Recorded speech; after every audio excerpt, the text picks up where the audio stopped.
Hello guys, just thought I'd make this video. It's been a long day. Thought I'd talk about the game. I ain't been online for a while. Missed out on the Charlton one, the 1-1 draw, and now the Birmingham game. And it's the same as I thought with the Charlton game, really. There was a lot of changes in the Charlton game. But today, when I saw the starting lineup, it looked more familiar to what we're used to.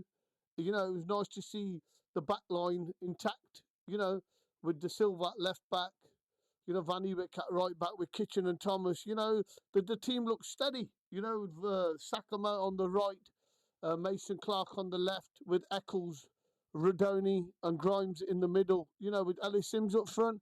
I thought we'd really give it a good go today. Talking about the game, I just don't get it.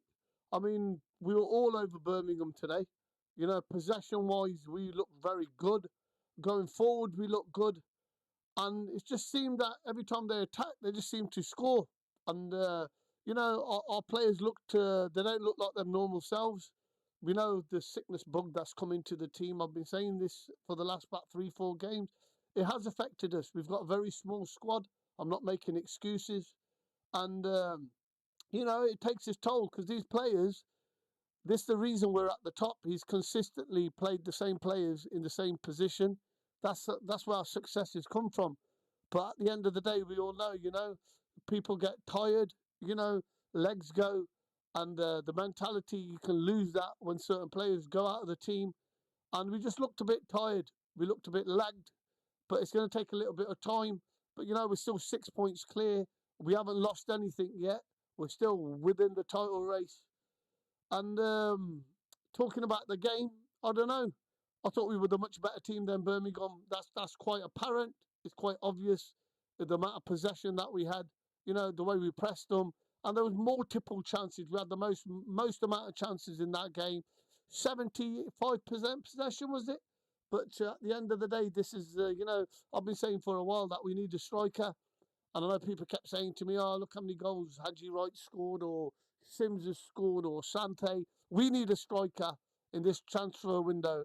Someone who could just grab that ball and put it in the back of the net and, actually do the damage, because there's far too many times, our strikers are going missing.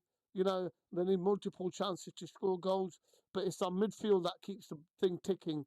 That's it, really. It's a shame to see Bobby Thomas get sent off.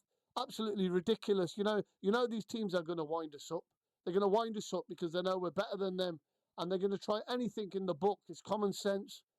We can't react, okay? We can't. And I hope Lampard has a word with Thomas. And, he needs some sort of discipline because this is not on, all right? And that let the team down, no doubt. But, Sakamoto was brought down multiple times in that game. How many times did they have to keep hacking him down? And don't get me started on that penalty. Have a look at that penalty, right? The player gets freaking dragged down. I think, who was it? I think it was Mason Clark. Gets dragged down. Listen, wrestled to the floor, and they don't give it. And, 9 times out of 10, these referees are absolutely dire. Okay, the FA need to have a word with them. They need to look at their performance because they're absolutely crap. Okay, but we are Coventry City. We're going to ride this storm. We knew the Christmas period was going to be hard. With all these games flying in, every team wants to beat us. We are Coventry City, and we are the pride of the Midlands. And I'm sure we're going to turn this around. It's not even a big issue. And we've got a derby coming up soon after the FA Cup game against Stoke, against our boys down the M69. They're going to wear one proper, Leicester City. And hopefully we can kick on from there. Get a couple of signings in this window. We need to make them sooner rather than later. But all in all, in terms of performance levels, the way we played, the way we passed the ball, the way we pressed, I haven't got a problem with that. So it don't really feel like a defeat to me. The performance was there. The attitude was there. The players have come back together. We regroup. We go on. There's one team that's going to the top, and that's Coventry City, guys. Have a great evening and have a great rest of the week, guys. Stay blessed. Thank you for supporting Sky Blue.